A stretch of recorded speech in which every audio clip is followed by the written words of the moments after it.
Welcome to the NHL show on the Sauter on Sports Podcast Network. I am Mark Sauter. With me today from the Hockey Writers. You see him all over the YouTube. You read his articles about the Canucks, trying his best to stay positive and uplifting. My guy, Matt, how you doing on this Friday evening, brother? Thank you for joining me. Oh, happy to be here. Yeah, the Canucks we'll talk about them obviously on this show, but yeah, it's the new season, new hope. There's always new hope every season, and that's with every team. Everyone starts at zero, so we'll see what happens. That's it, man. Absolutely love it. Once again, this is the NHL show brought to you by First Round Collectibles. Right now with our promo code SPORTS10, get 10% off whatever sports card you want in the entire First Round Collectibles store. They have an ongoing sale up to 50% off selected cards across the store. And with our promo code SPORTS10, not only do you get 10% off of regular priced items, but sales items as well. Do the math, Matt. 20 becomes 30, 30, 40, 40, 50, 50, 60. You get the idea. Go to firstroundcollectibles.com today. Tell them we sent you. Promo code SPORTS10 for 10% off your order.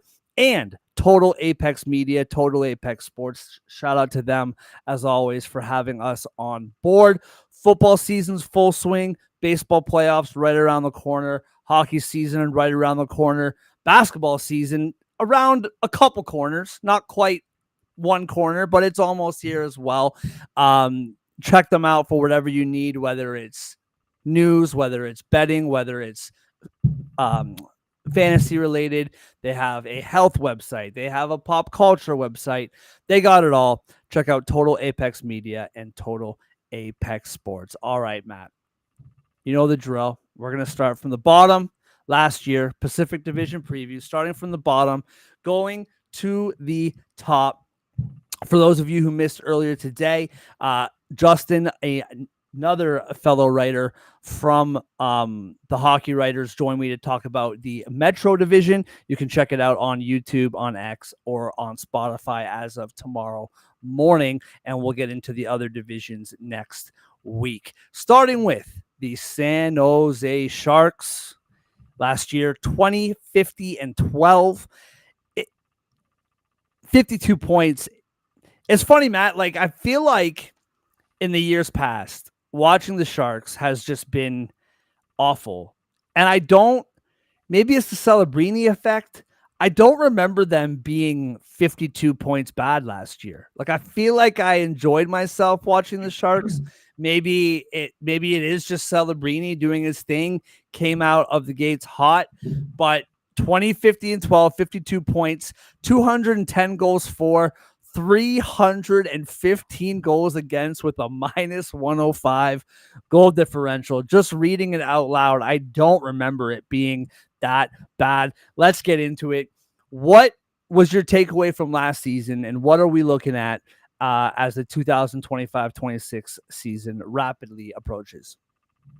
Yeah, you said it. I mean, I really don't think that they were that bad when you look at it on paper, saying that, oh, it's probably horrible watching this team every night.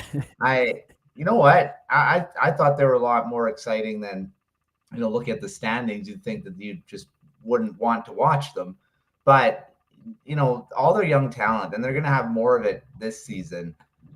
But I mean, I'd say last season was, I think, better than previous seasons where they were still bad.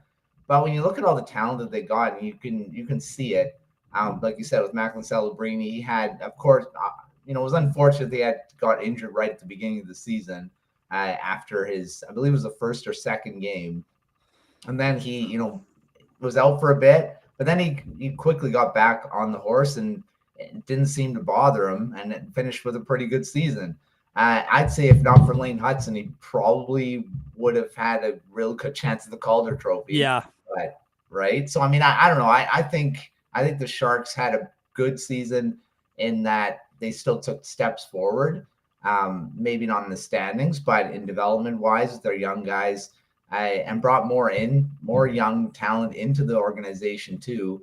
And then traded away a few of their veteran guys again. So, I mean, I think they had a good mix of that last season too, with the veterans and the youth. and they did take steps forward. So I was actually really encouraged by when you're looking at the Sharks as a team, they're building. And it was, even though the numbers don't look good, I think the season was a pretty good, step forward. They didn't take a step back. Yeah, and I think, we talked about the Metro earlier today, and I think teams like the Penguins need to take notice. Teams like the Flyers finally figured it out. I think the Blackhawks, there's a bit more frustration than there is with the San Jose Sharks, but it's kind of on the same level. If you, as a fan base, know what your team is doing, then it's okay. You know what I mean?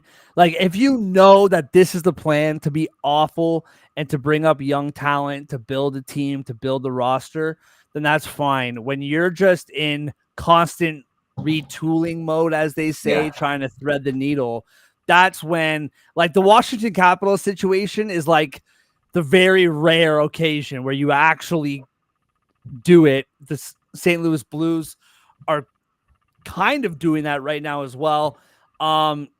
But yeah, man, I think because you know what this team is doing, I'm not a Sharks fan, but I watched the young talent, I watched them play well, and I forgot, like, a minus 105 goal differential. That's crazy, and you kind of forget it. What do you think?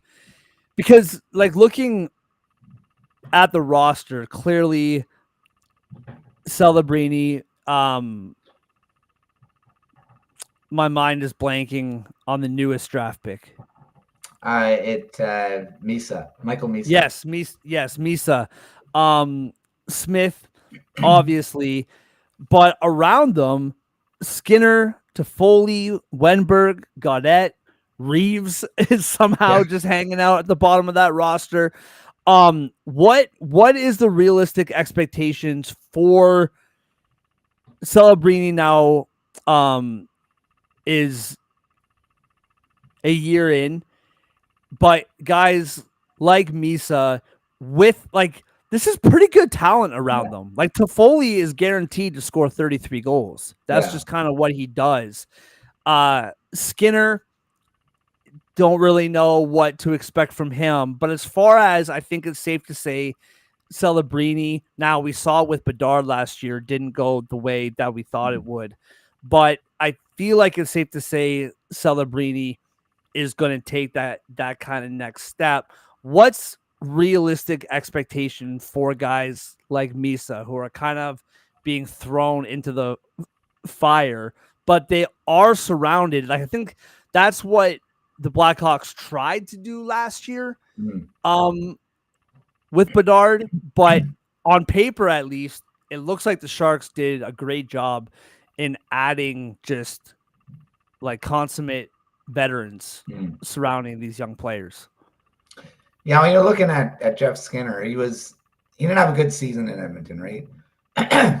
So, I mean, and he thought, oh, maybe I'm going to a team and make the playoffs. Obviously, they did make the playoffs, but he was barely in the lineup. So, I mean, he had his first few games.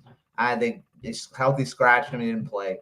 And now he goes to a team that definitely won't make the playoffs unless there's a ridiculous, all of a sudden they take 50 steps forward and other teams take 50 steps back.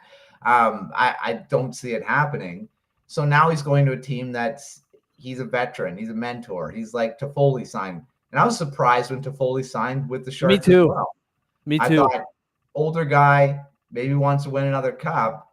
That's not happening in San Jose. But he's embracing that mentor role. And I think maybe Skinner's going the same way. Or he's looking at guys like Kyle Granlund. He goes to San Jose, has great seasons, gets traded. Yeah. Of course, with your stars there for half a season.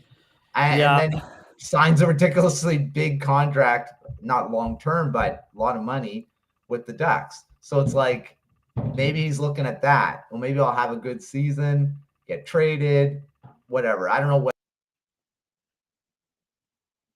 It's something that I think it seems like the Sharks are a team that can get these veterans their resurgence. And John Klingberg's another one that's, he signs in San Jose as well. And maybe he thinks that this maybe big a boost. But I think the expectations, like you say, with Celebrini, I think he's a guy that will take a step forward. And Michael Misa, I mean, I don't know. He might be just good to be in the shadow a bit. He's not the guy that's like, well, he has to be good. He can kind of just be in the background. And Yeah. I mean, he's the 1-2 punch with Celebrini and Misa is just ridiculous. And now they're saying Will Smith is going to play wing because their center depth is so, you don't want him playing third line center. He's going to be in the top six. And then William Eklund probably will take another step forward too. I think the Sharks will be a lot better this season when you're looking at some of this young guys taking that, second year, third year in the league. Eklund, I think, would be his third year. So, I mean, they're taking steps forward. I think these guys are going to be pretty good this season. Yeah, and I mean, like, I feel like I'm no general manager. I just pretend to be one from my couch, but like, it feels like you would think it's difficult to be awful and to build up. But now, like, let's just be real about it. Toffoli, he has 2 years left after this season on his deal. He's going to be around for a while. But other than that, like, it's other than that, do you hear that, by the way? I know that we're live right now, but do you hear like a clicking? No. Maybe that's just me. Of course, today's the day. If anyone watched my 1 o'clock preview, today's the day of just complete malfunction. But anyway, it's going to be really curious to watch what comes next in the next 2-3 years, because you're right, man. Smith, Celebrini, Misa, like that 1-2 punch down the middle, like you said, it's going to be really curious to watch what kind of happens around them. And I'm glad that like you mentioned Klingberg, because that's something that caught my eye. Is that the defense? Like, listen, the Timothy Liljegren or whatever he wants to be called now. I lived that experience here. The Toronto experience is obviously different than what San Jose is doing. He's not some crazy like top pair defenseman, but like Orlov signed, he had a rough playoffs, especially the series against the Panthers. So we'll see, was that the beginning of some sort of end, or is that just a bad series and playoff run? Who knows? But the defense, like, it's not the most solid, six-man group, but they're a pretty veteran savvy group, and it'll be interesting in front of course boy wonder Askarov, who left the Predators. So it's going to be really curious to watch this season, man. I'm really looking forward to it, and I'm looking forward to it mostly selfishly because after the kids go to bed, I want to watch a good hockey game. And watching the Sharks get pounded 8-1 every night got old super quick. So it'll be curious to watch for sure. All right, moving on. The Seattle Kraken, 35-41-6 last season, 76 points, a 247 goals for, 265 against, minus 18 goal differential. I'm so curious on your thoughts. This is a very, I heard someone call them middling franchise, and I disagree with that. I think it's worse. I think it's worse than that. I don't really know what they're doing. A couple of years ago, their fourth line was one of the best fourth lines in the NHL. They got rid of everybody. They completely gutted the coaching staff. Obviously, the whole management room has been kind of like rearranged. I think you look at the roster and they got a lot of good players, but as far as a like unity, I don't really know what they're doing. Can you enlighten me? Like, what are we? Because like, to me, and again, this just might be my perspective from the couch, but it felt like the second season they were around, they made it to the playoffs. They got past the first round, and it was like, oh, man, we're here now. And they just stopped building a team. and they just took it for granted and stopped building a team. And ever since then, like I really do feel, despite the talent that might be on this roster, I I honestly do feel like we're looking at a McKenna like sweepstakes team. Like I'm really down on this team coming into this season. Am I wrong? What are you looking at when it comes to the Seattle Kraken heading into this season? You're Yeah, smiling, so either you agree or I you really disagree. I don't know which one. I'm on the side of I'm disagreeing. I feel the Kraken are a lot better than a lot of people may be giving them credit for, but I do see where you're coming from with there's a lot of questions. When you're looking at they've changed coaches now 2 times in the last they had Biosma one season. Now they bring in Lane Lambert. He didn't have a very good season in with the Islanders. I think it was a couple seasons ago now. He's just No. he's a team. I mean, he's a coach that he doesn't have a very good track record for being successful. But and then you also got the Kraken with their management group, like you said, now changing. Ron Francis is still in there, but he's not the GM. Botterill is, and he didn't have much of a track record where he was before too. I don't know. Like I'm more optimistic that they could. I mean, their talent level on the ice is actually a lot better when you look at guys like Beniers. I mean, he didn't have as good of a season as his rookie season, and he's got to bounce back. He's got to become that top guy again. I mean, they have a lot of talent, like you said. So, I mean, it's not like they can't turn it around. Their goaltending now, Joey Decord's kind of become the starter. Grubauer's still there, but he's not the caliber of what they're paying him for. I mean, their defense is. I mean, Mahura had a great season last year in his first season. So, I mean, they've got the pieces. It's just, can they all put it all together under a system, like you said? I don't know if Lambert's system is going to be good to compete in the Pacific. That's, I think, my question. I think they have the talent to be a playoff team. It's just, can the system work with those players? I think that's the big question.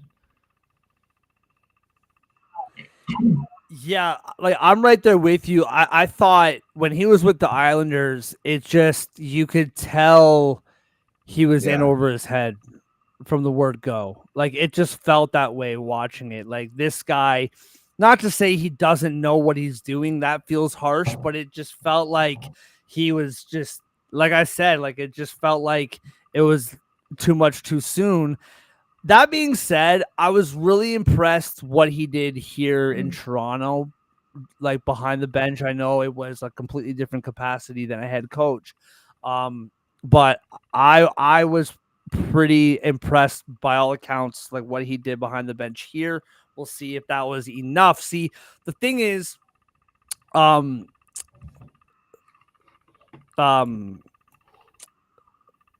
Gulletson with the Stars. He was a head coach. That was too much too soon. And he was an assistant coach forever. Like he's been behind the bench as an assistant for a really long time.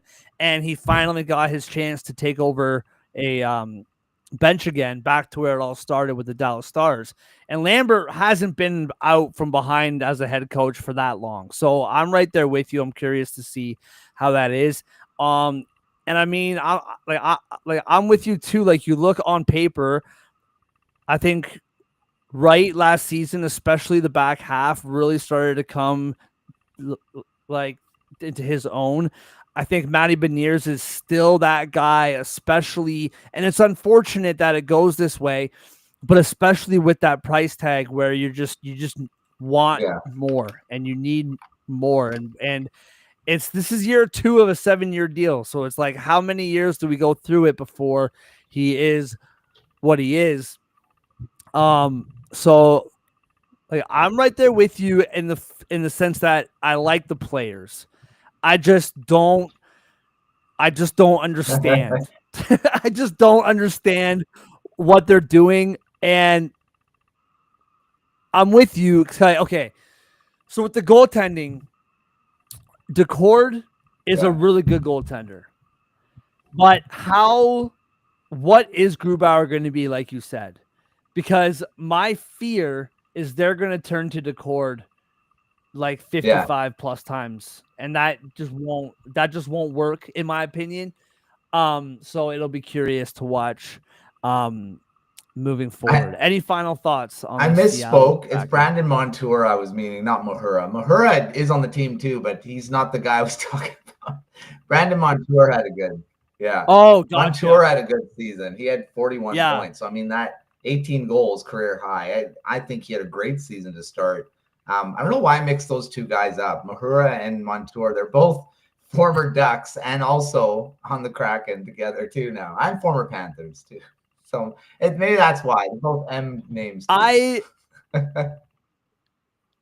there's a lot of similarities. Lots of similarities. But that's what I mean though, Maddie, is like they have really good players.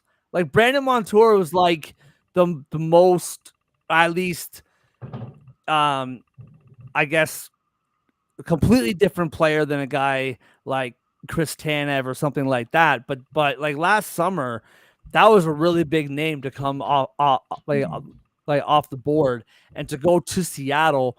I was surprised by it.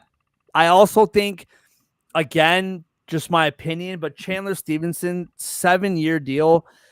I like the player a lot, but where he was in Vegas, that was a completely different situation. And here, I think his responsibility, like he has to contribute here, where in Vegas, if he went through some ups and downs, it was okay. They figured it out. Where that can't really he needs to contribute regularly here. And I'm just not too sure exactly what he's capable of. All right. Moving on. You mentioned them before.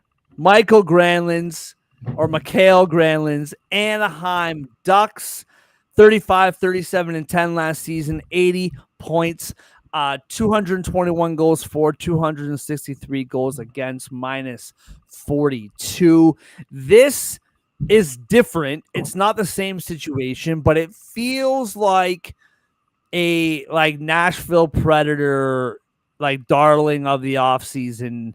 Everyone's hyping this team up right now. And it's my brother's favorite team. Every time I don't know why, that's a random story. Maybe I'll tell it on a time where it actually matters. Every time they come to Toronto, me and my brother go watch the Ducks play. So any team besides the Leafs, I've seen the Ducks live a lot over the years, and it has not been pretty to say the least. But this is the team that we're all gassing up right now, right? Joey Q behind the bench. Yeah. You're right. Yeah. Granlund goes there. Kreider goes there. Trouba goes there. You got all these young kids. Really, really promising young roster. We're talking about San Jose. Really promising young roster. I really like their defense. It's young, and that it's like half young and half old. It's like really, really young, and then like the last year or two of their career old. Like it's like could not be polar opposites. I just tell me what you're thinking here, because like for me on paper, I really like this team's chance of making a run. Last year, they were much more competitive than the years past. I thought that they were not, those teams throughout the years, it's just guaranteed 2-point night, right? And that wasn't the Ducks last season. I love Dostal. I think he's a terrific goaltender. I think Mrazek is going to be a very comparable backup. I think the fact that they finally moved on from John Gibson, even if it's just the questions of, like, is he leaving? Is he not? Like, that's done now. And like Dostal has that net. First year of a 5-year deal, $6.5 million. They're paying him like the guy now. I'm really curious to hear your thoughts. I mean, like you have guys like Kreider, Granlund, Killorn. Like they have really solid veteran players. But as good as these young players are, they're still unproven. I don't like players missing training camp. And this Mason McTavish thing, I don't like it. And because he's still not signed, right? Yeah, I didn't he's miss still that. unsigned. Yeah. Yeah. Yeah. And like that like bothers me. I feel like we see this all the time where like guys miss training camp and it takes them like 2-3 months before they finally get rolling. You can go all the way back to William Nylander. You can look back to last season with Jeremy Swayman. That I just don't like it. Granlund. Now, was it the Finnish chemistry or I don't know what it was, but he was phenomenal with Dallas. And I think that they're really going to miss him this season. Even though he was only there since January, I think he's a really big piece that they're going to miss. So I'm really curious to watch that. But yeah, tell me, what are your expectations for the Ducks? Because it feels like everybody is just chalking them in as a guaranteed wild card. I'm not sure about the guaranteed wild card team. I think they're going to be so much more competitive in the playoff race. I mean, they were, like you said, last season, they were right in they weren't eliminated from contention till late in the season. They still had a chance.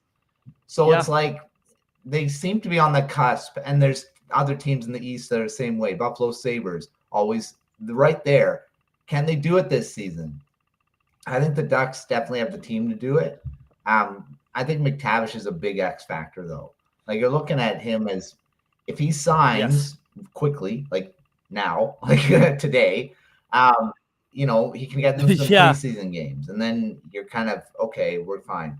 But the fact that he's missed training camp now, he's not played any preseason games, obviously. Can he start the season fine? Game one without any, I mean, obviously he's practicing, he's doing his stuff, but game action. I mean, you've got to get into game action. You've got to be with your teammates.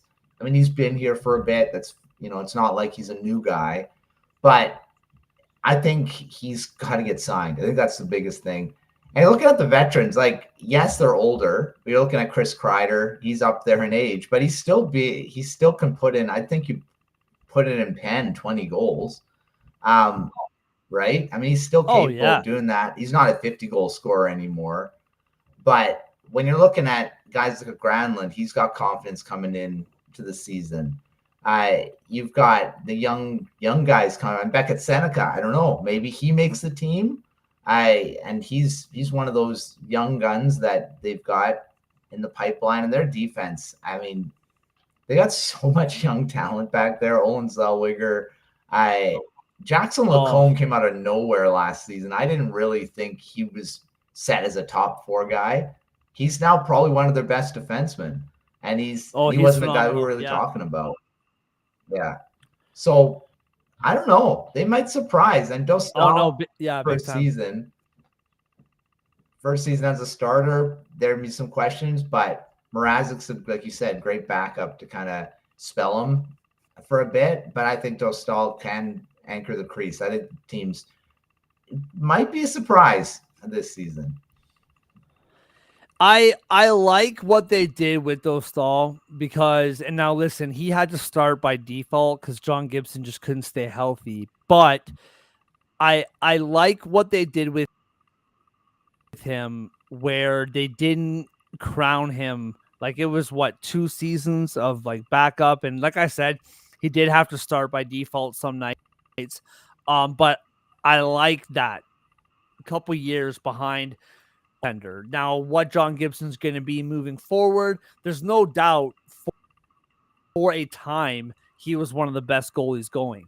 So to be around him for that long and just kind of behind the shadows, and I'll never forget, dude. I remember 2 seasons ago, the Leafs were in Anaheim, and the Leafs won 2-1 in overtime or a shootout. I think it was overtime. 56 pucks, and I literally was like, "Who is this guy? Like, who is that?" On it was like, man, this young kid's legit. So that's gonna be fun to watch. But you're right, dude. Like that defense. Now guys like Trouba and like Gudis, they're not going to be around for that much longer. Macomb, like these guys, this is going to be a really good decor for a long time if like these guys stay here, right? So that's going to be fun to watch. I just the more that and like this was kind of the thought experiment when it comes to the Metro as well, and not just because of the Metro, but the conference and getting into a wild card spot and all of that. It's typically there's always one, maybe two teams that kind of surprise us, and they were in the playoffs last year, and then they missed the playoffs in the following year. With the Pacific, now the Minnesota Wild, that who knows what's happening over there. That's a dramatic kind of gong show type thing going on right now. But I just don't see any team that got like in a wild card spot that this Ducks team will be better than. I think that's where I kind of fade away when I think like make the playoffs. You know what I mean? It's not necessarily them, but I think the St. Louis Blues, I think they're going to be really good this year, full season with Jim Montgomery. I think the Wild, if they can figure out what's going on with Kaprizov and that whole thing, the Wild should have beat Vegas last season. No. Last playoff. I thought they were the better team, at least for the majority of that series. So to me, it's more about the rest of the conference than it is about the Ducks. But I do really like this team, and I am really curious to watch them moving forward. Thoughts on that? No, I agree with all that. I mean, I think that's the thing. I mean, it's the teams around them that's going to be the issue. It's just they're a good team. Are they good enough to bypass some of the others that are around? And it's not just the Pacific. Like, so the Central Division has some interesting ones there that might, determine what they're going to do, right? So yeah, I think they're there. It's just other teams. Like everyone's like riding Utah right now. Mm-hmm. Well, that's the thing, right? Utah is another one that's going to be an interesting one to watch, right? So we'll see. We'll see what happens in this division.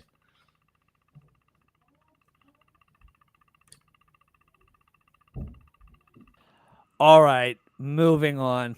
I feel other teams should be openers, and this should be the headliner, but this band is playing in the middle of the festival. Very own Vancouver Canucks. Listen, I follow this league very closely. I watch all of these teams every night. I feel like we could talk minimum half an hour minimum about all of these teams. The Canucks, I'm not even from Vancouver. I could talk about this team for like 90 minutes with you minimum. I'm so fascinated by the Vancouver Canucks. 38-30 last year, 14 overtime losses, 90 points. Just like with the Sharks, how I didn't think they were that 2 points bad. With all the drama that was happening in Vancouver, I didn't think they were 90 points good. I was like, oh, you know what? They actually had a decent season, just everything going on around them. And the fact of what they did the year before, 236 goals for, 253 goals against. All right, Maddie, I could tee you up inside and out. Where are we at with this Vancouver Canucks? I loved them the previous season. I picked them to beat the Oilers, and they almost did in that second round. The Oilers were just a bit too much in Game 7. I really like this team. I really like the pieces. As you and I have joked off air when I've come on to do your show, and we talked behind the scenes, Vancouver Canucks fans just can't have nice things, man. Like you seem to have this aura about you. Aura's probably when something great happens, it's like you run for shelter because you know something's coming that's not as great at what we just went through. Talk to me about your 2025-26 Vancouver Canucks. Well, first thing is to forget about last season. That's the It was trick. a gong show. That is. It is exactly. I mean, we all know no rehash. I mean, there's no point of rehashing any of this. Is that the Canucks? The drama was insane. There was just so much with Elias Pettersson, and JT Miller that obviously Miller went and he got traded to the New York Rangers. It had to happen. That drama was just too much for the team. But I mean, he gets traded, and then that drama's gone coming into the season, which I think is a big deal. Pettersson, everyone knows well, not everyone, but Canucks fans know that he went and had a great offseason with his physical, his ability to train, which I think, and he's coming in a lot stronger in training camp. It seems like he's one of those guys that I think it's going to where the Canucks go is where Pettersson goes, and that's going to be a big deal. Thatcher Demko has come into this season healthy for the first time in, I want to say like 3 or 4 seasons. And he's had a great training camp. It doesn't look any different from the Demko from his Vezina Trophy finalist season. He's one of those guys that when he's on, he's a top goaltender in the league. And yes, first preseason game he was in, he looked great. So, I mean, I think the team has a lot of question marks. Looking at, will Pettersson bounce back? Will Philip Hedl be the second line center that everyone's hoping he will be? They weren't able to do anything in the offseason to get anyone. And then story of training camp right now is Braden Coots. I mean, they're saying that, he might make the team. I don't know if that's the right idea. I think he could. Make it for the 9 games. I don't think you're banking on him being a full-time NHLer this season. They're saying his smarts and all that stuff there. His physical, he's got to still develop physically to be able to compete in the league. So I think I'm cautiously optimistic. I said this on our Canucks preview on the Hockey Writers. Cautiously optimistic with the team, but I think a lot of stuff still needs to go right. And health is a big deal. Can everyone stay healthy? And unfortunately, there's already been the first injury, and that's Niels Höglander out week to week with a low ankle sprain. So that's good news. It's not a high ankle sprain. Yeah. So I think, it's arguably he's not a star player, but if he can become back to that 20-goal guy, that's an added offense to the team. And he looks so good in training camp and preseason so far that it's kind of sucks that he gets injured on look like a nothing play too, and none of the stars have played yet. That's happening tonight as we're talking here. So I'm fingers crossed no other big injuries happen, and Canucks can start healthy this season, which I think is a big deal for this season.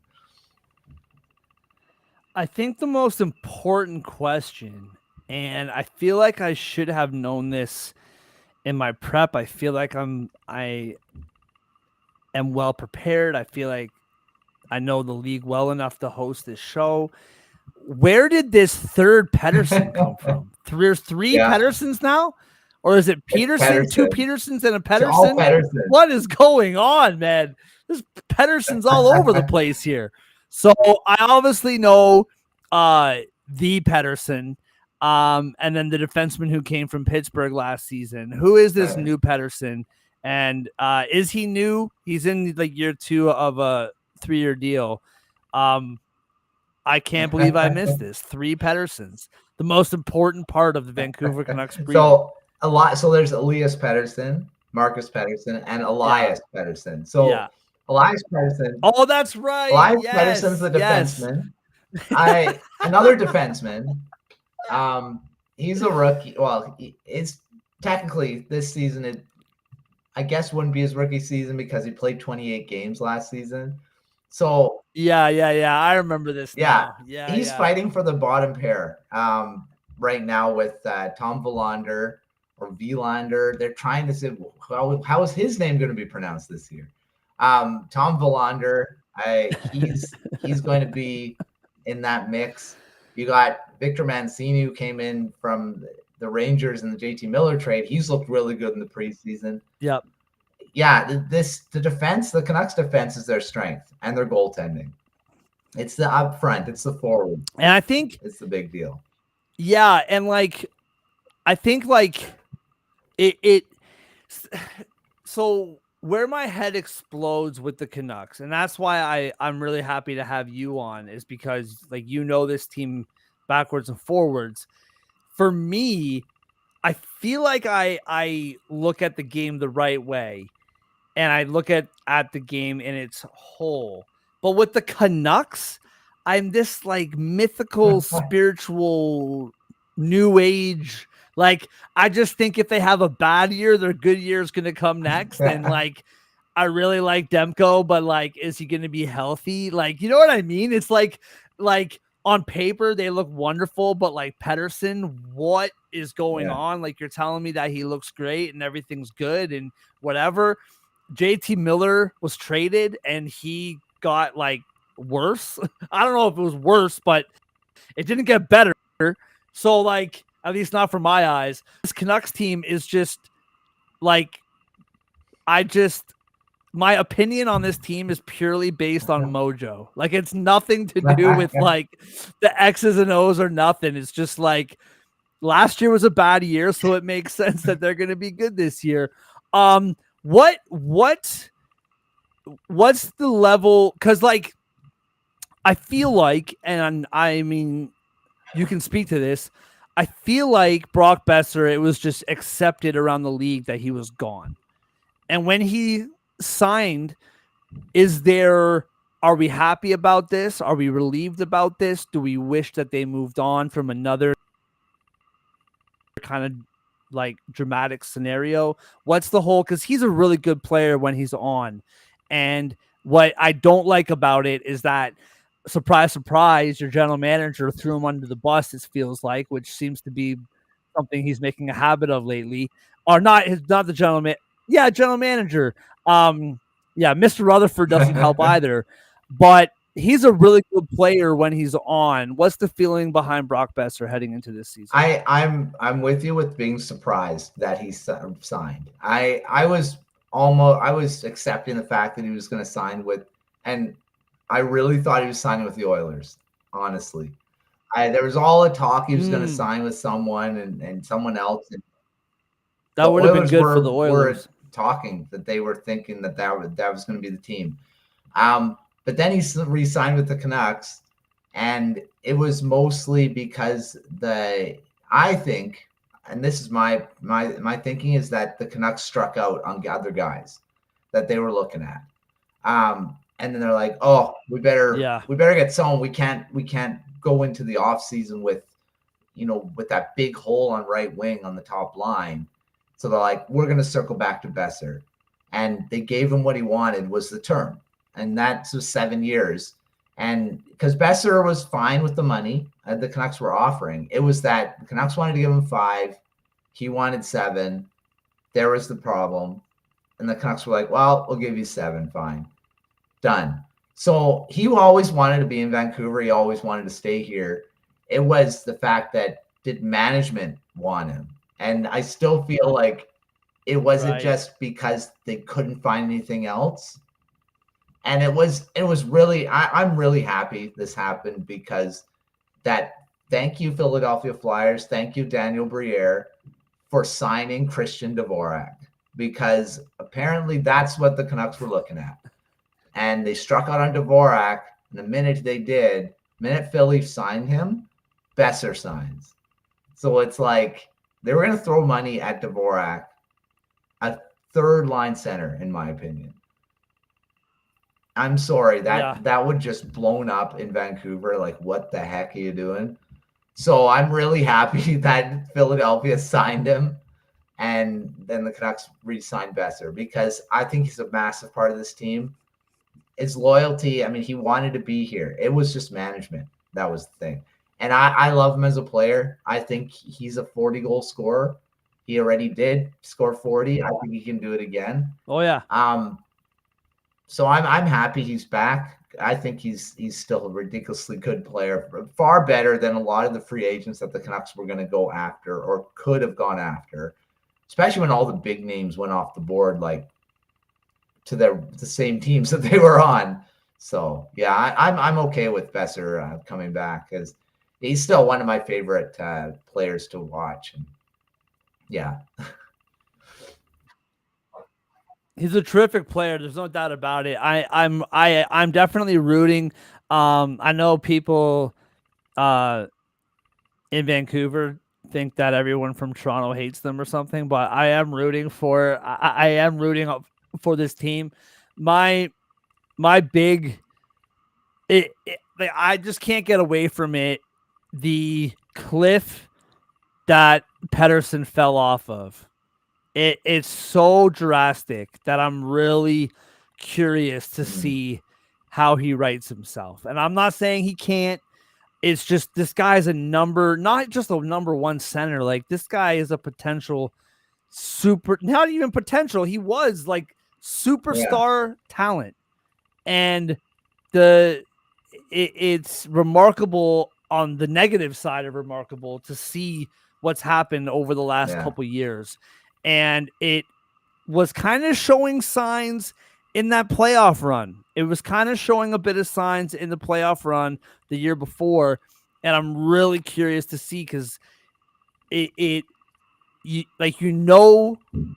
every night, Quinn Hughes, what you're going to get, and they need that from Pettersson. And I'm curious to see how that pans out. I know he's young. I know he's 26. But he's the guy, and they are going to need him to turn it around. Sounds like you're pretty positive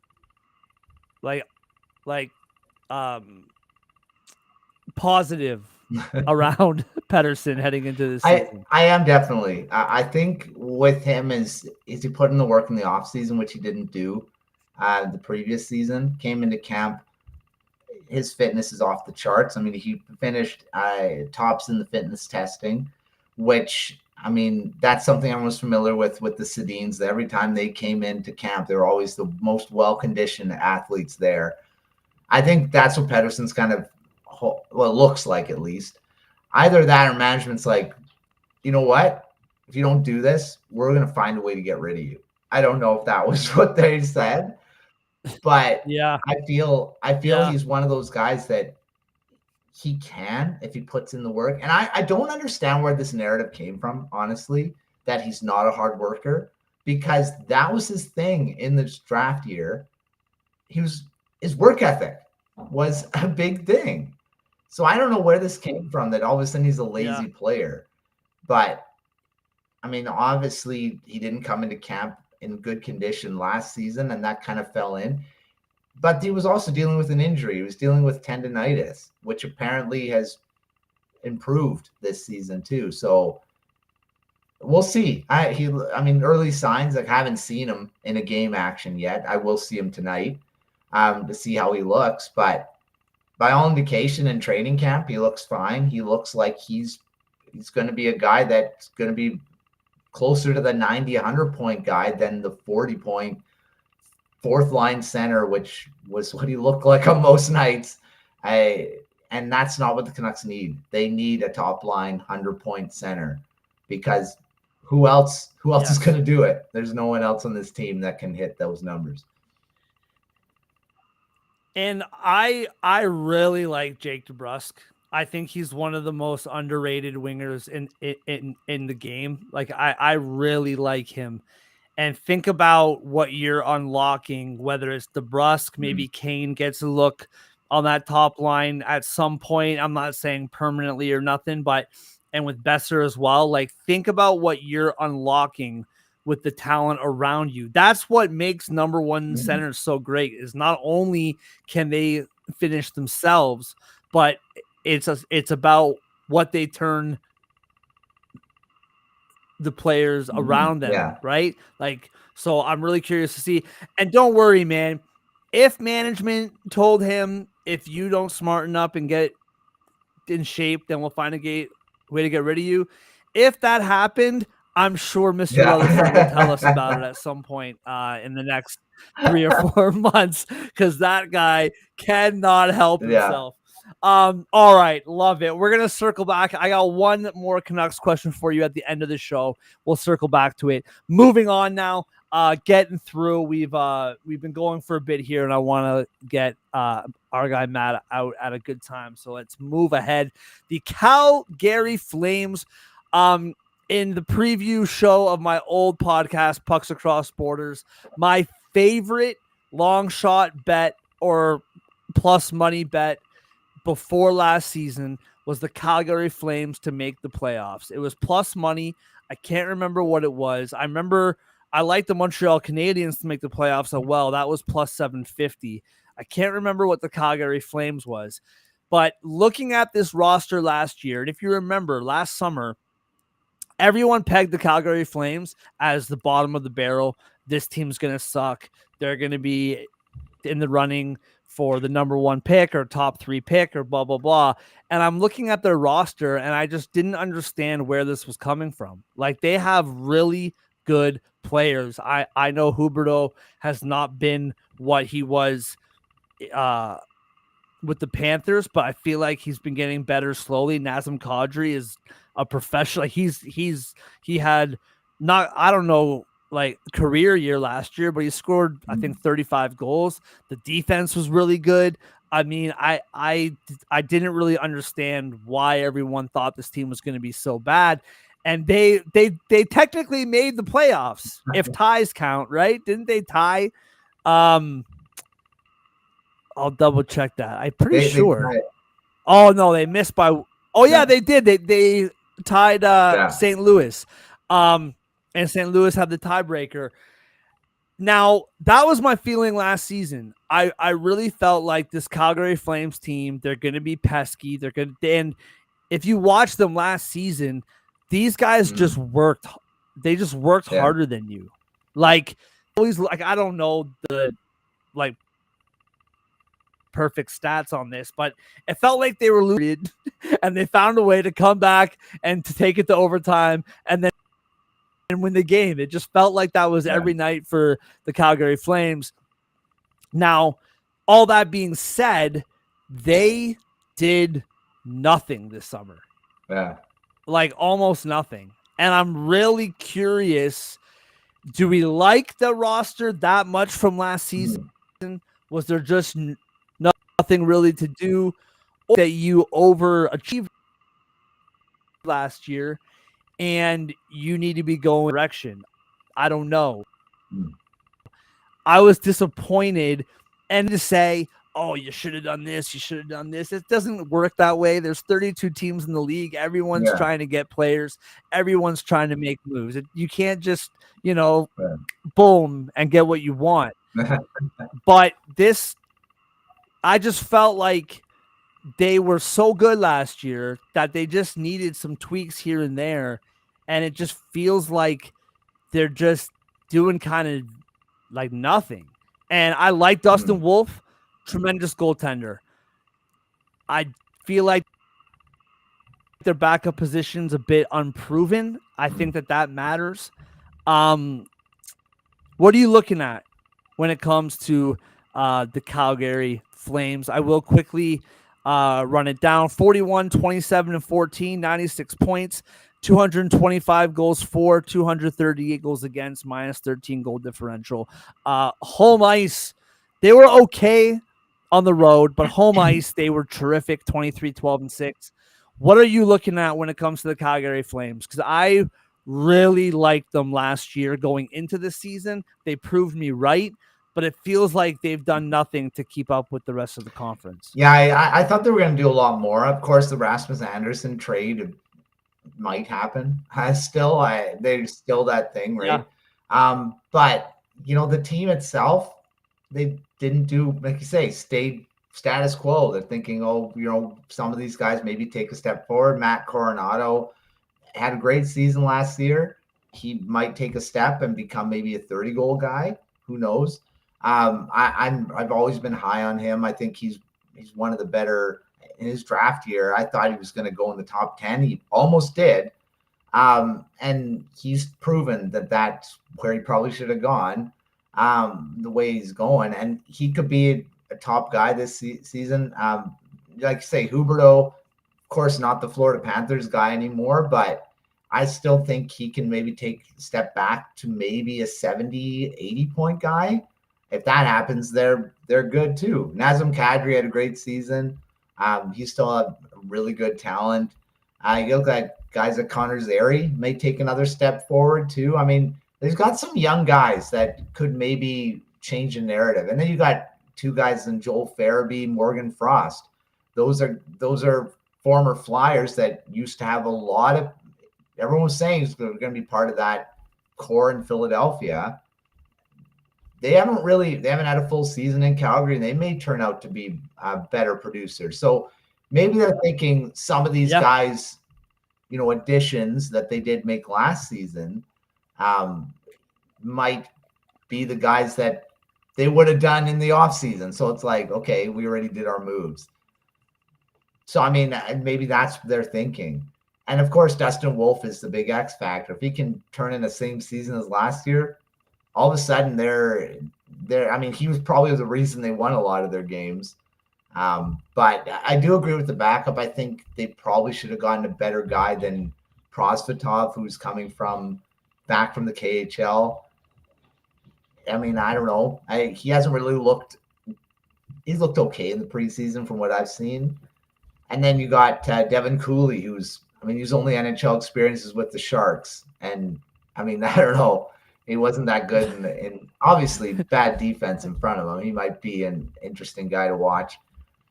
I don't know. It's interesting to see, but the way that they work and their system, you don't really count them out because their work ethic might just win them a lot of games, just like it did last season. So I think they're going to be a good team again. They'll be right in the mix.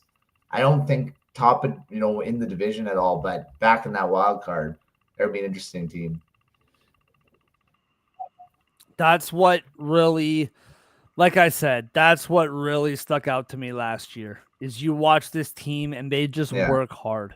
They just work harder than you. That's just how they won games. I swear they were trailing at some point. I would love to actually find the stat. I should have looked it up before, but I would love to know how many games that they won in which they were trailing by multiple goals. Because I bet you it's actually a fair number. I am curious, Backlund, how much more he has left.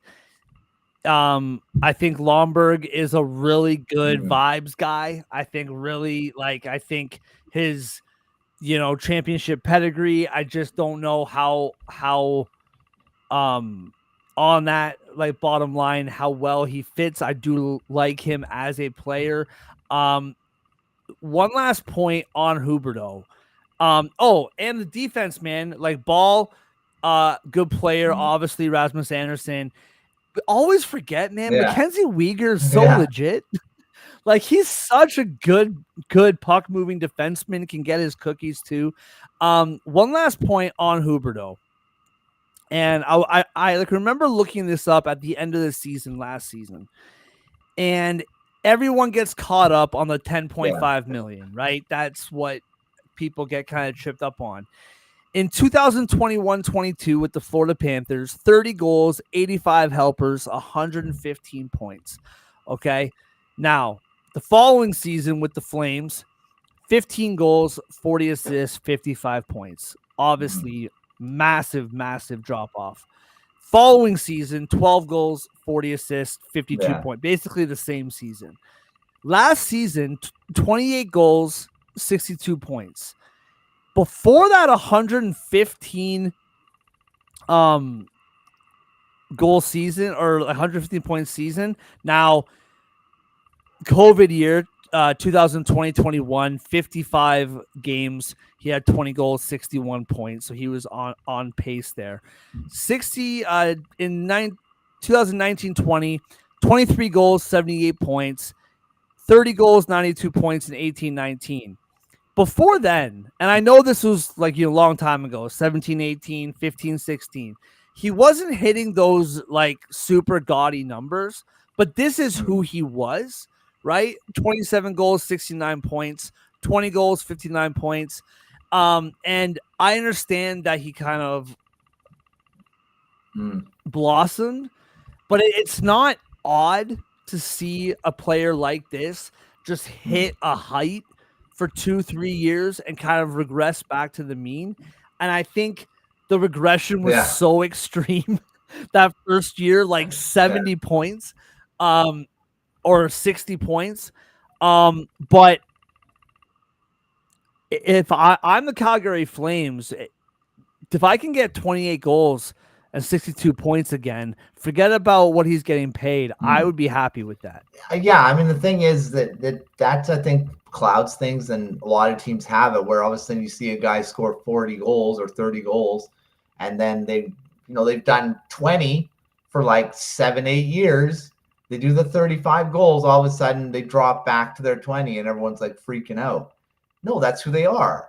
So it's like it's tough when all these, it's like you don't want to have a ridiculously good season when you've been just doing a certain thing, because all of a sudden your expectation is now, hey, you're supposed to be doing this now all the time. So I think that's a good point about Huberdeau. He might just be a 65, 70 point player, not 115. He just had a ridiculously good season that just everything aligned. Right? So yeah, 100%. All right, moving on to a team that hurts my brain every single summer. And as we get into the playoffs, I know everybody is just, this team is terrific. They're phenomenal. Stanley Cup run, number 3. Here we go. This team hurts my head. I remember even saying this to you. And oh man, who did the preview show with us for the Hockey Writers? it was Brian for the conference Swain. final. Yes. I remember telling him that this team hurts my brain, and they hurt his brain too. That made me feel better. The Edmonton Oilers, 48-29-5 last season, 101 points, 3rd in the division. 259 goals for, 236 against, plus 23 goal differential. This is a team that I just consistently expect to take a step back. I don't really know why. I feel like on paper every summer the depth looks very lackluster heading into the playoffs. And even when the playoffs were over, man, like I thought that the Los Angeles Kings puked on themselves, and the Oilers are so good that they took advantage. I thought that what exposed Vegas really was the Oilers' speed. Not just that, Vegas looks really slow, like just that they could not keep up whatsoever. The Dallas series, don't get me wrong, the Oilers figured out how to beat Dallas, and Dallas made zero adjustments. However, Dallas was like slow motion Mission Impossible falling off a cliff for like 2.5 months, and their talent somehow dragged them to a conference final. I don't know what it is about me and this Oilers team, but I always find a way to not believe that they can do it again, and they do it again every time. And I'm super curious to see, obviously, Frederick, full season, new 8-year deal. I mean, Kapanen seemed to fit in pretty well. I'm curious to see Matt Savoy kind of step up, to see what happens with that. But once again, I like the Mangiapane signing, but again, I'm not fully sold on that bottom 6, although I do like them down the middle. The defense speaks for itself. I think that top 4 is really good. I think Kulak plays a really big role. whether I do or don't like anything on this team, you can convince me and I will listen. This can't be the third straight year that this goaltending tandem takes them to the cup final, right?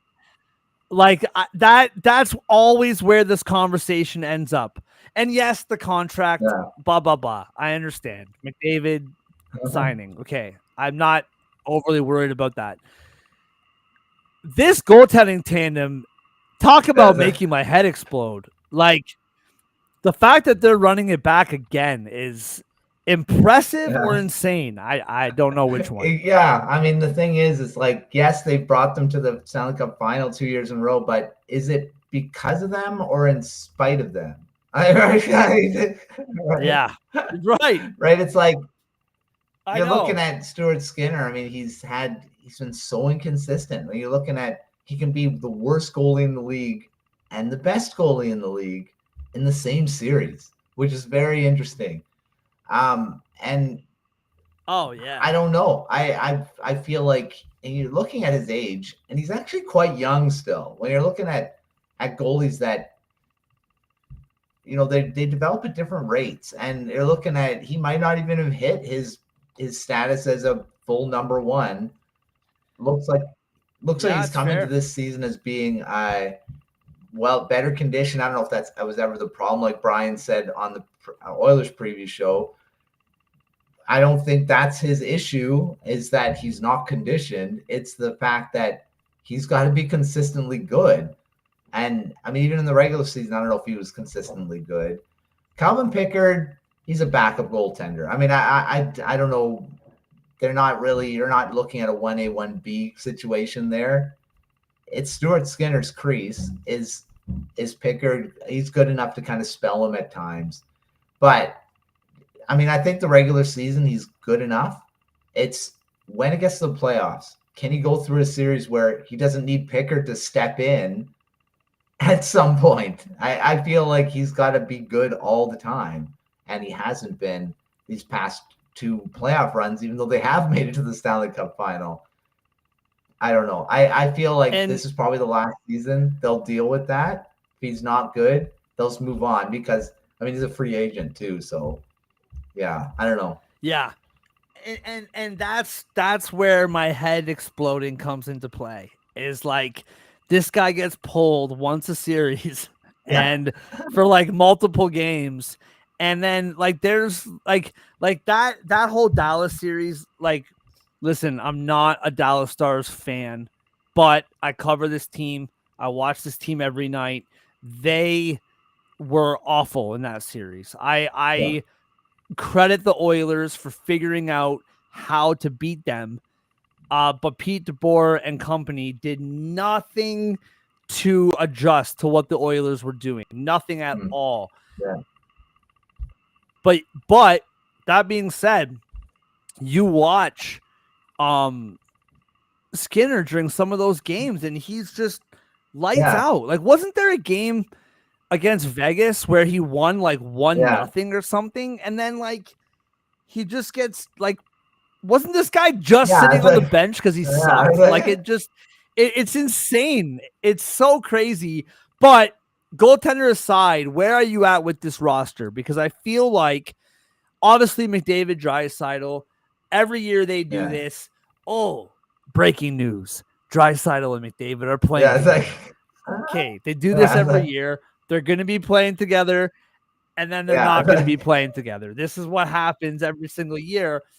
But these two players are so good. I think Nugent Hopkins, dude, like this guy, was it first overall draft pick or first round overall, draft pick? Yeah, it was first overall, right? And quietly, like you forget that about him. Like he was supposed to be the savior. He wasn't. They still were awful. Then they got McDavid, and on we go. But he is just still a really solid, steady player. Podkolzin, like when he signed, like Draisaitl, like everyone's hyped. Everyone seems to love this guy. Like I said, I like Mangiapane. I think he's a good player. I was raving about the Calgary Flames. I think but it is funny how they just seem to piecemeal kind of pieces on that depth chart.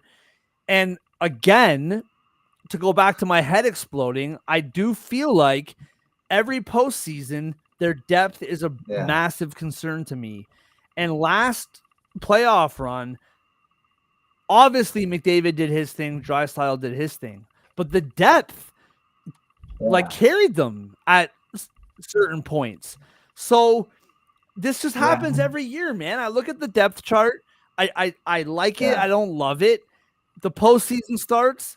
I like it. I don't love it. And then their depth is phenomenal as the postseason goes on. I don't really know what to do. I don't know. I think they lost a lot of that depth in the offseason. They lost Connor Brown to the Devils. I agree. Corey Perry, who was really good in the playoffs. So was he 9-10 goals, I think? 10 goals? I think 10. That's a guy that they're, I think, going to miss really bad. And he's, those two guys. Connor Brown's a great penalty killer. He actually was pretty good offensively too. That's losing two guys. I think that's big parts of their depth. Then you're looking at young guys like Matt Savoy, Ike Howard, who, his preseasons look pretty good. But like you said, they're going to start the season with McDavid and Draisaitl together. I've read an article. It sounded like it was a big revelation. Oh my gosh, they're going nuclear. I know. I know. It's something they always do.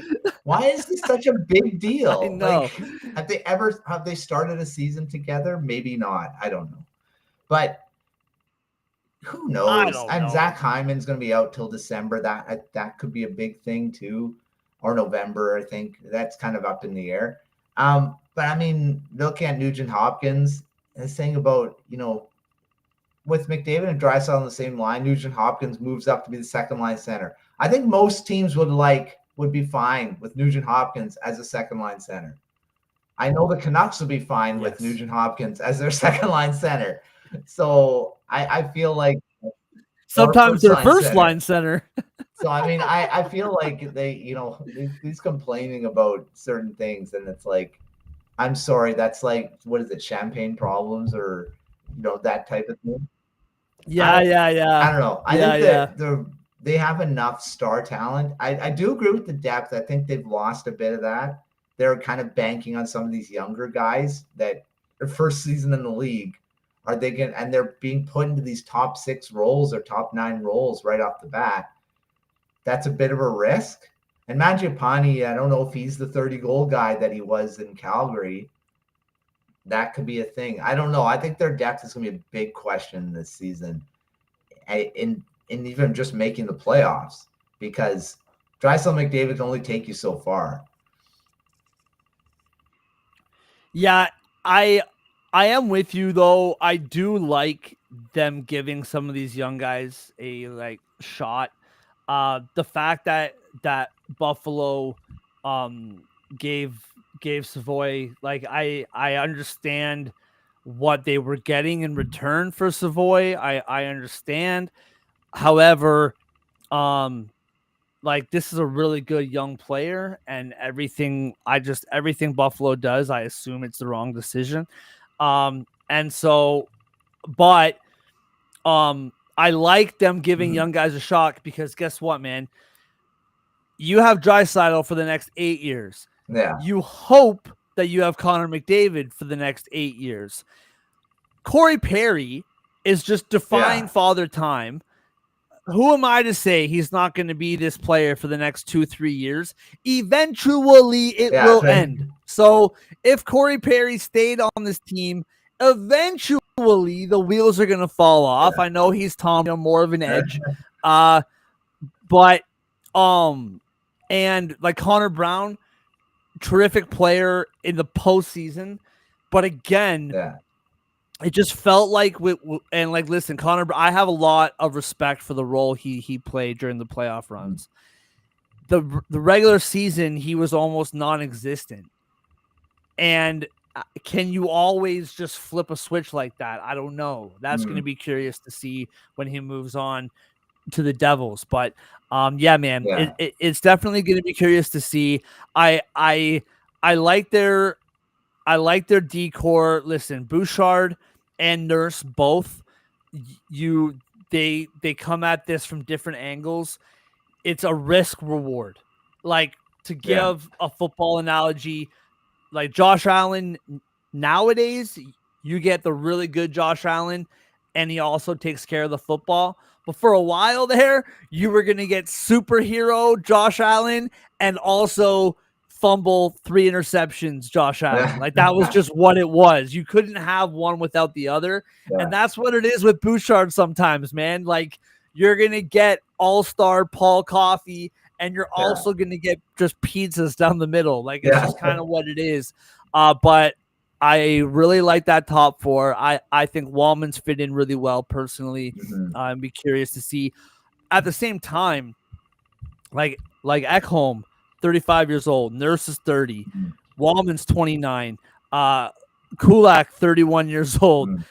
Yamark, 32. Henrique, 35. Mangiapane, 29. Like, we're all kind of creeping up there. So it'd be curious to see what happens as this season goes on. All right. 2 teams left. We'll wrap it up coming up here soon. Matt, once again, thank you very much for joining me today. I really appreciate it. Shout out to everybody who is joining in on my Twitter, Total Apex, YouTube, whatever platform, Spotify, throughout the weekend. Really appreciate you hanging out with us and giving us some of your time. All right, moving on. The LA Kings. Man, this team was frustrating in that first round. Holy moly, man. And this is why it was hard for me to give the Oilers all of the credit, because the Kings really had a 3-0 series lead in the bag. And even when they lost game 3, they had game 4 too. And man, tough pill to swallow. 48, 25, and 9 last year, 105 points, 250 goals for, 206 goals against, which I believe was top 3 in the league? Second in the league? 206 goals against? I know the Jets were first. Yeah. Pretty sure that was second. Really, really big year between the pipes. Yeah. All right. Los Angeles Kings. Corey Perry, the aforementioned Corey Perry, already hurt. Do you remember? I know I saw it. My apologies for forgetting, but do you remember a timeline on him? Because it escapes my mind. It was 4 to 6 weeks, but I believe that was like 2 weeks ago, wasn't it? I don't know how long ago that. It was 4 to 6 weeks was the initial. Yeah. Yeah, so I mean, listen, on paper, I still really like this roster. Kopitar, who Kempe just feels like, I don't know if it's because he's on the West Coast and doesn't get a lot of eyeballs. I don't know. I think everyone knows the name Kempe and everyone knows that he's good, but I do think he's kind of gone under the radar. Fiala, Byfield, he's somebody who needs to put that gaff season last year. He needs to continue to improve. The Ferrier, same thing. Trevor Moore, just like, he'll score like 12 goals in 5 games randomly every season. Just like he's scoring every night for like 3 weeks straight. Warren Fogle, really strong, consistent player. Kuzmenko is so curious to me. The power play for the Kings was not that great, and then Kuzmenko came in, and the power play was all of a sudden magic. Yeah. Kuzmenko is like the player version of like the new coach bump. Yeah. Like every time he goes somewhere, he plays so well, and then it just falls off and he gets traded halfway through the season. Curious where obviously the whole Corey Perry thing, I think when they make it to the playoffs, honestly, I don't have the odds in front of me. When you're talking, I will look it up. Just bet the Kings to make it to the finals. Because Corey Perry, hasn't he made it to like 6 straight finals or something stupid, 5 in the last 6 years or something ridiculous. Where are you at with this roster? I do like the defense. I think CC this is an interesting commitment. I like the player. He's fine. 4-year deal at 4.5 is curious to me. Drew Doughty, still premier defenseman, still getting older though. How long's that going to last? Where are you at with the rosters? We'll start with the forwards. I like it on paper, especially that top 6. Kuzmenko scares me. Where are you at with this Kings roster heading into 25-26? Kuzmenko is an interesting one. Of course, I've got super familiarity with him. Yep. He had a super. Yep. I mean, his 78 points in his rookie season looked like he was the next coming of Bure. Oh no, he's a guy that's gonna tear up the league with Pettersson, and he looked really good with Pettersson too. So I mean, in his second season, what happened? Wasn't that good. Gets traded to the Calgary Flames. Got traded to the Calgary Flames. Then the Flames going because he was not good in the next year for them. He gets traded to the Philadelphia Flyers, who then trade him to the Kings. So it's like, and then he looks pretty good with the Kings on that top line. And then, like you said, the power play. I think he could be a big deal for this Kings team. It's just, I really wasn't on board with what they did. Any of their signings, and it's mostly on defense. We're talking about forwards here, but they added a couple guys in free agency, like with Perry. I think he could be a big deal when he comes back. And then you got Yoel Armia, who's probably going to be a really good penalty killer. Maybe not make any noise offensively, but I think he could be something. I know the forward group has some interesting pieces. Adrian Kempe is probably going to lead the way again. And then Kopitar's in his final season in the league. So I'm sure they're going to want to play well for their captain who's ending his career here. So, I mean, I think, and he's still relatively productive as a forward too. So it could be an interesting team with their forward group. They just have a lot of great, I think it's their system that really makes a big deal, especially with the way their head coach has been able to do this past season. Seems like they're in every game, and like you said, their defense and their goaltending were great, or team defense, not their regular defensemen. But they were a team that frustrated teams. I don't think they played the 1-3-1 as much as they did in the past, which super frustrating to watch. Because whenever the Canucks played them or any team watching them, they would just sit in the neutral zone and wait for you to come at them, and they would just clog everything up. And when you look at a guy like Quinn Hughes, he just stands back there and waits for them to come at him. But I mean, this past season they didn't do it as much, which I think they're a team that could potentially be again a good team, especially with the forward group. They can score. But I think it's their team defense that really makes a big difference in the long run with their forwards for sure. And I think Quentin Byfield, he's going to have to take over as the first line center soon, especially when Kopitar is gone this next season.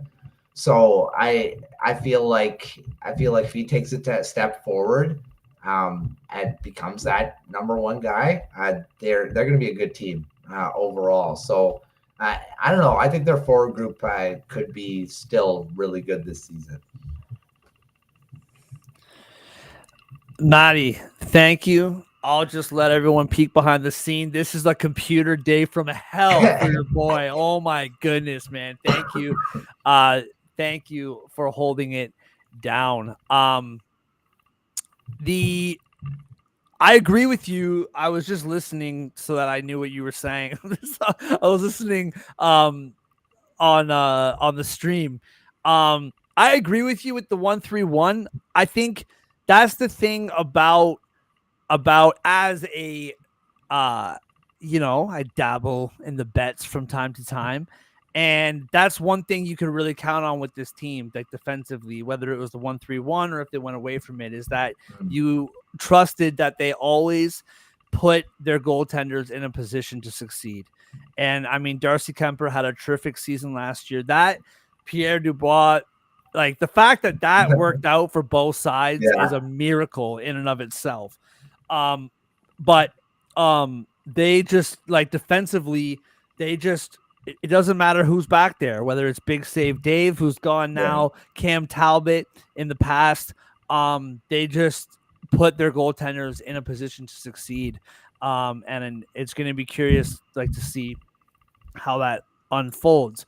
The funny thing about the Kings, as a Leaf fan, is the conversation with Toronto is, can't make it past the first round. Can't make it past the first round. Now, not that we've had a plethora of opponents in the first round. It's been Boston or Tampa, right? That's been it. It was Washington back the first time we made it to the playoffs in forever with Matthews and Babcock and the whole deal. And we were just happy to be there. And we pushed the Capitals to six games. No big deal.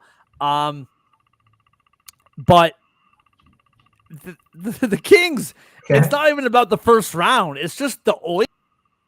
Yeah. And I really I don't think it's an accident. In the same way that the Panthers Lightning and the Kings, they brought, I don't think that was by accident. I really don't. I really do think it's like we need to get under the skin of this Oilers team. We don't have it over here. We need a Tom Wilson. We need a Corey Perry. Oh, Corey Perry. Let's go get him. If he can be what he's been in the playoffs since he was like 5 years old, like that could really be a big difference maker come playoff time against the Oilers. I really do think so. I do agree. I think it was like, let's just sign Perry and we'll get by the Oilers this time. I love it. Yeah. Start selling Stanley Cup final tickets now, man. It's a lock. I absolutely love it. I think it's hilarious. All right, moving on to the last team of this preview. Maddie, thank you for hanging out with me for as long as you have, and to everybody joining us on your Friday evening. We appreciate it. Although you're in BC, man, your night's just getting started. My wife is wondering when I'm going to help her with the kids. I've just been talking into a microphone the whole day. All right. Vegas Golden Knights. All right, I got a few things to say, but I'll save it for a minute. Vegas Golden Knights, 50, 22, and 10 last season, 110 points, 275 goals for, 219 against, plus 56 goal differential. Really, really, really solid regular season team. And I just felt that throughout the entire postseason, in the 2 rounds that they played, they were exposed. I think they look slow. They just like I really do feel like a couple bounces here and there, and the Wild could have beat them. I really feel like the Wild outplayed them more than it was the other way around.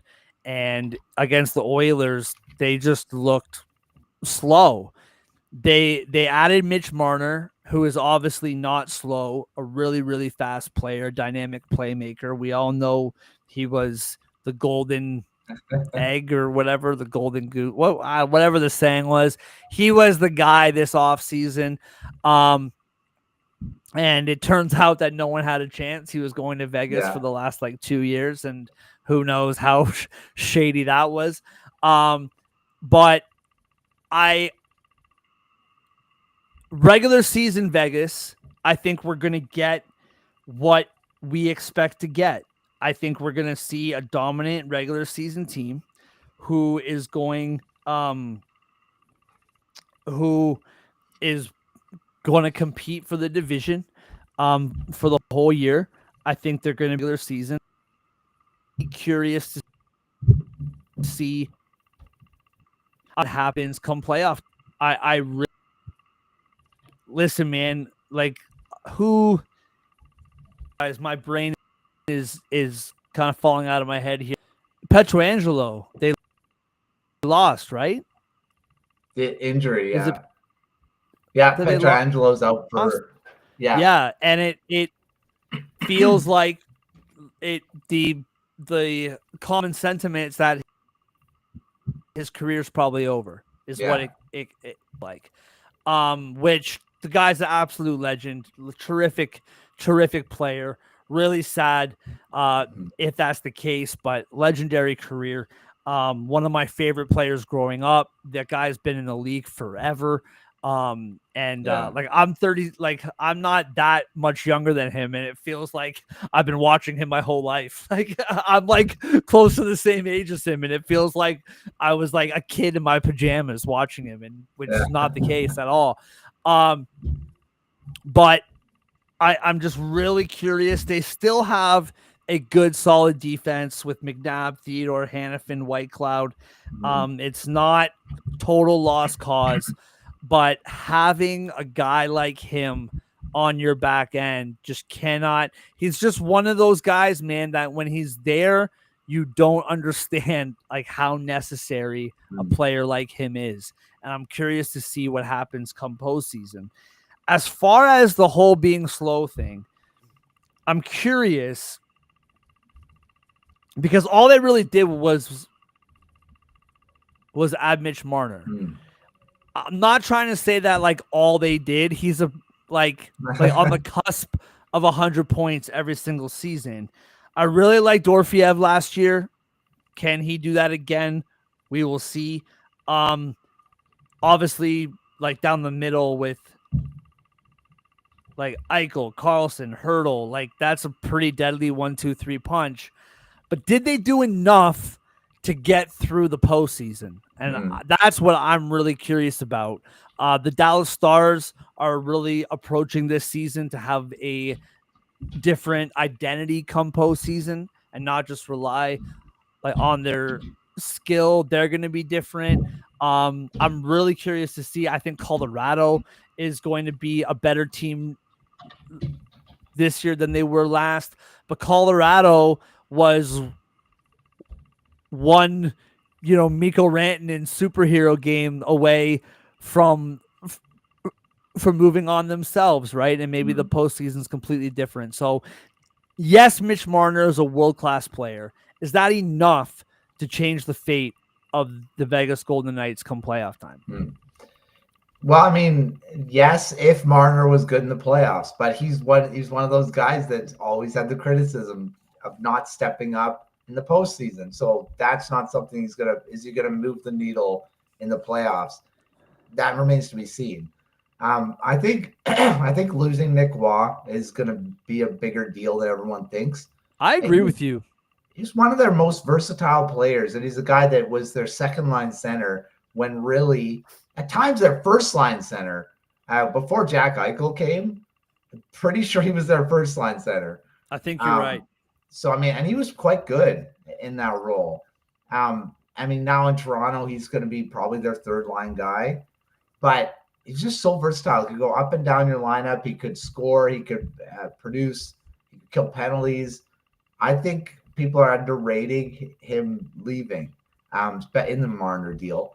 But I mean, of course, Marner's much more dynamic 100-point player. Waugh's not a 100-point player, but I think the other things he brought to the game, I think, are going to make a difference. How big, we'll see. But I mean, their roster still. I mean, like you said, they're going to be fighting for the division. They're going to be fighting for maybe the top of the conference. I feel like they're still going to be a great team in the regular season. The question will come in the playoffs. Marner will change that speed factor, but can he make a difference? Because he hasn't in Toronto. And I don't know, was it Toronto or was it him? We'll see what happens, because he still has Jack Eichel as a centerman. He's not taking a downgrade from playing with Austin Matthews. So Yeah. He's still going to be a 100-point guy. I mean, listen, I am either the wrong guy or the right guy to ask about this. It's one or the other. Listen, the Atlantic preview is next week sometime, and I'm sure this is going to come up when we talk about the Maple Leafs. I really, I think there's a big part of him that shriveled under the spotlight here. I just think that's a fact. And listen, once again, I feel like I always got to clarify this. Like I'm watching from my couch with like popcorn kernels all over my shirt. Like I'm no professional athlete, but like you can just see the demeanor of him when the lights are the brightest. It's just different. Matthews didn't always perform that great either, but his composure looked calm. It just wasn't translating into play. Same with Willie, same with Tavares, same with all those guys. With Marner, it really looked like it was just too much. And that's my opinion. Again, like you said, man, perennial, like 100. He's on the cusp of 100 points every single year. I honestly think that in Vegas, I think he's going to thrive in the playoffs. I do. And I just because he's like a Toronto kid, he's from here. It's a whole it's just the reality of it, man. Like markets like Toronto, New York. Now New York's a bit different because they got 2 baseball teams, 2 football teams, 2 basketball teams. It's a little bit different, but like Vancouver, Toronto, Montreal, like these markets, they're just different. They just are. And Vegas has turned into an incredible hockey town, and it's really cool to see the whole city buy in, even if they are free tickets because you spent 10 grand at the casino. It's still really cool to see people show up in Vegas gear. They put on a spectacle there, man. Like it's nothing disrespectful to Vegas. I'm just saying the bright lights between Toronto and Vegas, they can't even be compared. And so I really do think that he's going to thrive come playoff time. And I think that, see, I'm either the right guy or the wrong guy. Because I think now he left Toronto in like July 1st, right? And now in the last month and a half, he's coming back to Toronto media, telling everybody how hard it was, and he had to have full-time security, and he was scared for his life, and blah, blah, blah. Like, he's just making the effort to tell everybody, like, I was just, oh, man, so stressful. Like, you know what I mean? And this is the wrong market for that. Like, we don't feel bad for you. You know what I mean? So I just think I do think he is going to thrive come playoff time. And again, that's a Toronto Maple Leaf fan calling a multi-millionaire professional athlete a baby. So take it for what it's worth. But yeah, man, it's going to be super curious to see. I just thought that last year they really looked outmatched. And as good as Mitch Marner is it enough to get over the hump? I'm really curious to find out. All right, wrapping up the show. Final question of the night. Last year, you had, wow, I can do it off the top of my head, but I gotta make sure I get this right. You had the Jets, you had Dallas, you had Colorado, you had Vegas, Kings, Edmonton. Those are your top 3 in each division. Wild card, Minnesota, and St. Louis. Anybody that we see here that did not make the playoffs, talking Calgary, Vancouver, Anaheim, Seattle, San Jose, obviously we're basically talking Calgary, Vancouver, and Anaheim, maybe not. Anybody you see here that didn't make the playoffs that think they can steal a spot or 2 from St. Louis or Minnesota? Well, I'm going with the Canucks for this one because I really feel there's a different. I mean, yes, beginning of the season, optimism's high, everyone's at 0. I'm always this way with the Canucks, but I really feel that last season was just an anomaly.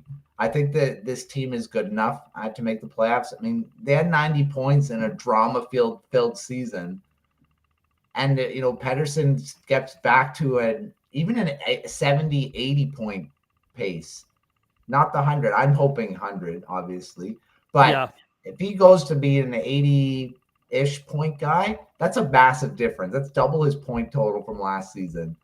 And then you're looking at what does that look like, in ripple effect. If he gets 80 points, who's getting the goals off those extra points? Right. So, I mean, and then you're looking at like a Vander Kane. He might be a 20-goal guy. I think this team is good enough, especially even if it's just their defense and goaltending that bring them there. I think they're good enough to unseat.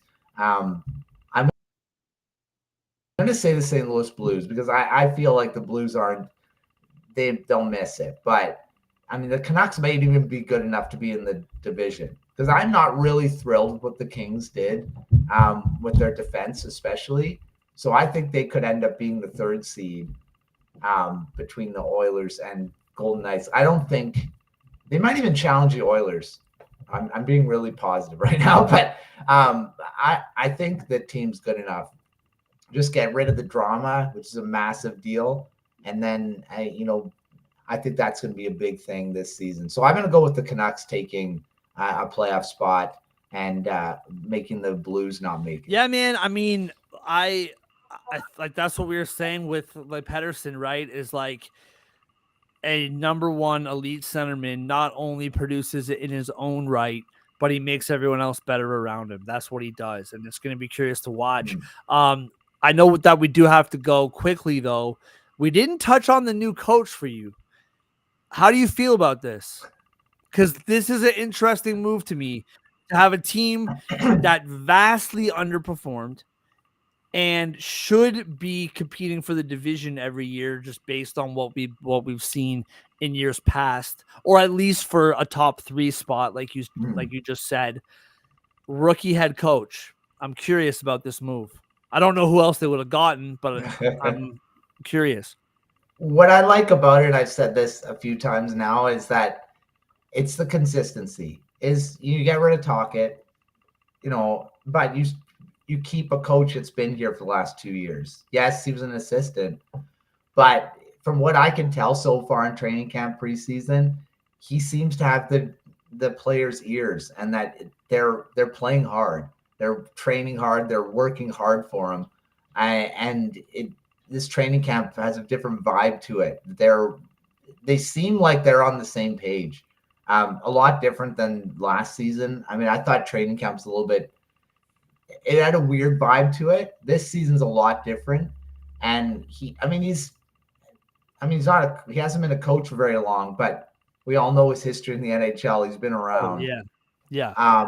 And they added a couple new assistants as well. I mean, a big thing, Kevin Dean, he's been in the league forever as an assistant coach with the Bruins, with the Blackhawks as well.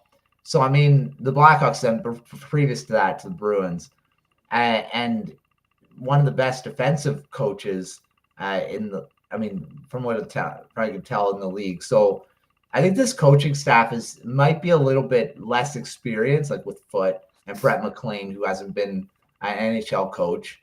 But I think, again, the cautious optimism is I feel it's a different vibe to it with him as head coach so far. So we'll see once the regular season starts, but I'm okay with the move. I think it's just that consistency of not changing it all of a sudden with a new guy coming in, trying to learn the players, and he already knows them. So, yeah. And I mean, listen, man, I mean, you said it, he's a new coach.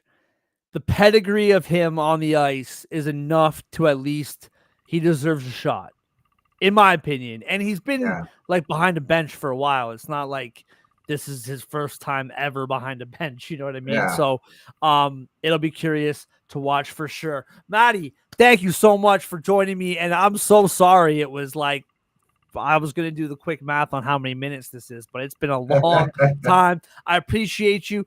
Everybody watching on my Twitter or on Total Apex, appreciate that on YouTube as well, and or on Spotify. Appreciate you. Last time, remind you that this show is brought to you by First Round Collectibles. Promo code SPORTS10 for 10% off regular priced and sales priced items.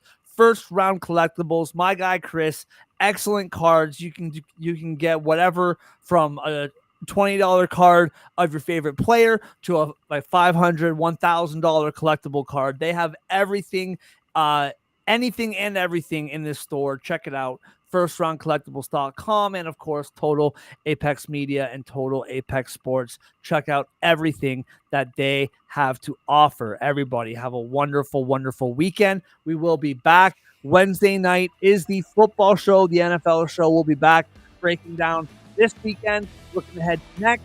Atlantic and Central Division previews happening next weekend. Everybody, till next time.